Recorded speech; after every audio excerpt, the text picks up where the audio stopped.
La rencontre Gravel-Martineau. Les deux bouts de l'Avent, très content de te retrouver avec ton équipe, Denis. Écoute, je suis ici en studio à Montréal avec Olivier Guillet qui fait... Bonjour. Salut. Content de vous retrouver. Je suis ici en studio avec Olivier Guillet qui fait le mois de janvier sans alcool. Ben oui. Denis, est-ce qu'il y a quelqu'un dans ton équipe qui fait ça aussi? Nous autres, on a des chroniques de bière le vendredi qui font en sorte que tout à l'heure, si quelqu'un faisait un mois sans alcool, il vient officiellement de le pocher. Mais y a-tu des gens qui essaient de moins en consommer? Puis qu'est-ce que tu penses, toi, du mois de janvier sans alcool ou du mois de février sans alcool? Ben, tu vois, Richard, moi, je fais partie de ces gens-là qui essaient de moins en consommer. Tu sais, on a eu notre chronique bière tantôt, je goûte, je prends un verre, mais après ça, je donne mes verres. Je pense que c'est surtout par le... Puis le pire, c'est que je l'ai fait l'année passée aussi, puis dans les années suivantes, puis le principe est le suivant.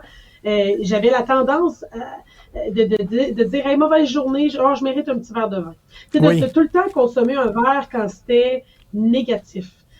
C'est un peu ça que un peu ça que j'essaie de supprimer avec le temps, de prendre un verre vraiment quand c'est nécessaire. Tu sais, aujourd'hui, on a tellement d'options que c'est même, ça arrive plus souvent maintenant que quand je vais au restaurant la semaine, entre autres, je vais prendre un mocktail au lieu d'un cocktail. Tu sais, j'essaie de trouver des alternatives de plus en plus, je te dirais.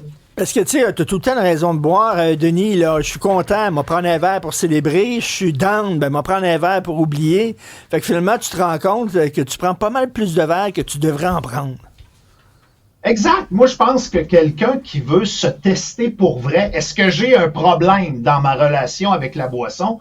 C'est toujours intéressant là, de se tester pendant un mois. Moi, il y a quelques années, je l'ai fait, puis je l'avais fait de façon hyper transparente avec les auditeurs. Je l'avais dit, je veux me tester parce que je suis plus sûr que mon rapport avec l'alcool est sain. Je vais voir comment ça va aller. Puis finalement, on était 3 ou 4 à faire le mois sans boisson. C'est-tu le seul qui a réussi? Je suis le seul qui l'avait terminé. Puis j'ai viré une Christie de brosse pour fêter ça. Mais est-ce que tu as trouvé ça dur d'être un bout de temps sans alcool, Denis? Je dirais la première semaine. Ce que j'ai trouvé le plus dur, c'est que dans ce temps-là, je faisais de la musique avec des amis, puis c'était le vendredi soir, puis c'était comme l'habitude et la coutume de prendre une coupe de verre ensemble, puis même d'aller au resto avant, prendre une petite broue, puis ainsi de suite. Puis j'ai commencé à prendre des cafés le soir, niaiseusement parlant. J'ai comme transféré l'habitude, et moi, ça a fait en sorte que la première semaine, j'ai trouvé ça dur. Les 3 autres semaines, je veux pas dire que ça a été un walk in the park, mais presque. Puis depuis ce temps-là, on a eu des opportunités pour faire des mois sans alcool. Puis j'ai pas récidivé. Je serais peut-être dû là, pour faire un nouveau test, effectivement. Moi, on dirait que ce que je trouve difficile souvent, c'est le social. Tu sais, moi, j'aime beaucoup le social, puis de ne pas avoir quelque chose dans les mains. Ou quand je suis vraiment, tu sais là, écoute, je me mets, mais quand je suis plus stressée, le petit verre de vin, des fois, je le trouvais le fun pour calmer les nerfs, là, puis être un peu plus à nu, un peu plus. Fait que ça, de temps en temps, ça va faire en sorte que ça va me manquer. Mais sinon, mis à part ça. Olivier, tu fais le mois de janvier sans alcool. Puis, tu sais, quand tu annonces ça aux gens, les gens, la première réaction, c'est « Ah, t'as un problème d'alcool. » Absolument. C'est comme des condoléances. Ça fait quoi? Ça fait 2 semaines et demie maintenant? Ça fait 2 semaines et demie qu'on me dit ça. Mais c'est parce que, on parlait d'habitude un peu plus tôt, c'est cet aspect-là. C'est que quand, mettons, tu veux donner une bonne habitude au lieu d'avoir la béquille comme étant ton habitude. Ouais. Tu travailles beaucoup, là, tu vas dire « Ah, un petit verre par-ci, c'est pas grave. Un petit verre par-là, c'est pas grave. » Là, ton ami, on va-tu voir la game du Canadien? Puis là, ça arrête plus. Alors que quand tu dis non, pendant un mois, après ça, je pense, tu es plus en mesure de pouvoir dire oui. Ouais, puis il y a des activités qui sont comme devenues indissociables. Tu dis, voir une game de hockey, je la vois, je l'entends, la bière. Je la goûte. Je la goûte déjà dans ma bouche. Je joue aux cartes avec mes chums. J'ai goût de prendre une bière de même. Je te trouve courageux. Moi, je vais faire un mois sans alcool par cumul cette année, je pense. Mais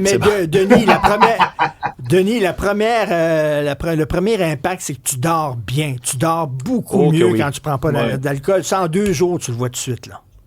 Ah oui, c'est pas long. Puis moi, j'en suis un qui aime prendre sa bière le soir. J'en prends pas des tonnes, mais je suis un amateur de bière de microbrasserie. J'aime le goût, puis j'ai tout le temps le goût. Ah, ce soir, j'aurais le goût pour une IPA. Ce soir, j'aurais le goût pour quelque chose de stout. Puis je suis un peu comme Audrey, il y a toujours des bonnes et des mauvaises raisons pour mériter son verre de bière, même un lundi soir, même un mardi soir, quand c'est pas la game de hockey, il est arrivé quelque chose de spécial. Ah, François Legault démissionne. Je suis content, je suis en joie le vert, je me verse une bière, puis je souligne l'événement. Je veux dire, on est tous un peu comme ça aussi. Et l'alcool, on le sait, pour des gars renfermés comme moi, ben, ça permet de nous donner peut-être une fausse assurance au niveau social. Tu sais, ce soir, on va au Rempart, au centre Vidéotron, je vais prendre une petite bière, puis je vais devenir un petit peu plus sociable avec les auditeurs, avec les amis, avec la gang et ainsi de suite. Mais en même temps, ça peut t'amener dans des drôles de tracks, ce qui m'amène à la question suivante, Richard. S'il n'y avait pas eu d'alcool d'impliqué, est-ce que tu aurais engueulé Sting comme du poisson pourri dans un resto de Paris?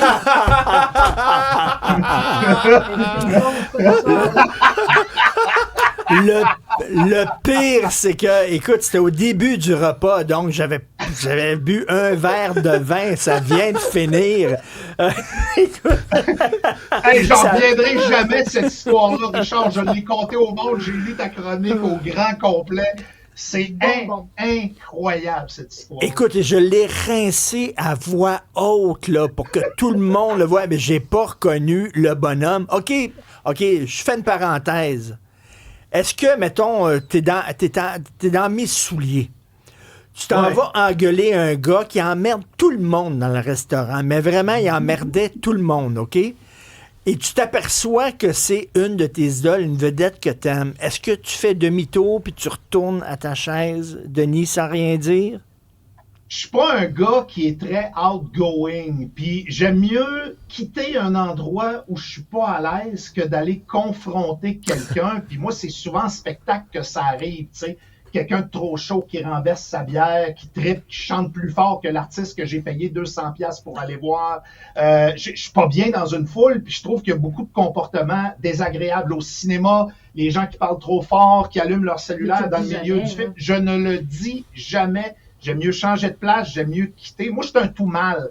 Fait que quand je lisais ta chronique, puis que je t'ai vu, mon Dieu, tel un chevalier preux et courageux, te lever et aller planter le gars, je me disais, yes, il fait la bonne chose. Puis quand j'ai su que c'était Sting que tu avais planté, j'ai fait, oh, wow! Puis en plus, il est sourd d'une oreille, puis il parlait à sa fille, puis il s'est excusé, puis il a payé ta bouffe. Wow!